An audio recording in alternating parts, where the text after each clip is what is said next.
ভারতের জাতীয় গ্রিড ব্যবহার করে নেপাল থেকে ৪০ মেগাওয়াট জলবিদ্যুৎ আমদানি করবে বাংলাদেশ, যার প্রতি ইউনিটের খরচ পড়বে ৮ টাকা ১৭ পয়সা।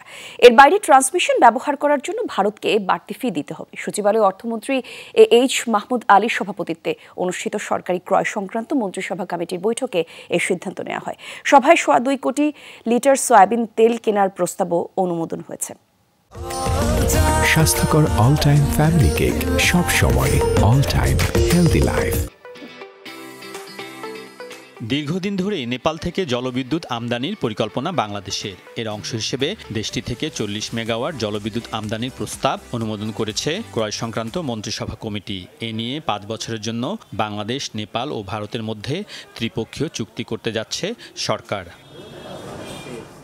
চুক্তির আওতায় প্রতি ইউনিট বিদ্যুতের দাম পড়বে ৮ টাকা ১৭ পয়সা। এর জন্য ৫ বছরে খরচ হবে ৬৫০ কোটি টাকা। এর মধ্য থেকে নেপাল প্রতি ইউনিটের জন্য পাবে ৬.৪০ সেন্ট, আর ভারত বাণিজ্য শুল্ক হিসেবে পাবে ০.০৫৯ রুপি। এর বাইরে সঞ্চালন শুল্কও পাবে ভারত। প্রধানমন্ত্রী শেখ হাসিনার নেপাল সফরে এই চুক্তি হতে পারে বলে ধারণা দেওয়া হয়েছে ব্রিফিংয়ে।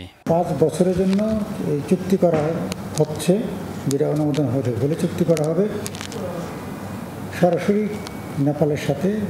দাম যেটা নেগোসিয়েটেড প্রাইস ৮ টাকা ১৭ পয়সা। ট্রান্সমিশন চার্জটা এখনও ফাইনাল হয় না, এটা ইন্ডিয়ার সাথে নেগোসিয়েশন, তাদের যে রেগুলেশন আছে সে মোতাবেক এই ট্রান্সমিশন চার্জটা অন্তর্ভুক্ত হবে।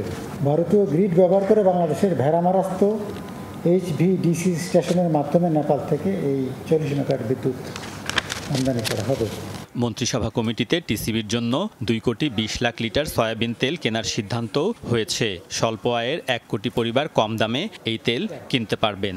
২.২০ লক্ষ লিটার, প্রতি লিটারের মূল্য ১৫০.৯০ টাকা, আগে ছিল ১৫১.৪৫ টাকা। মোট ক্রয় মূল্য ৩৩১.৯৮ লক্ষ টাকা। ক্রয় সংক্রান্ত মন্ত্রিসভা কমিটিতে জ্বালানি তেল, সার কেনার সিদ্ধান্ত সহ মোট ১৫টি প্রস্তাব অনুমোদন হয়েছে। আলমগীর স্বপন, যমুনা নিউজ, ঢাকা।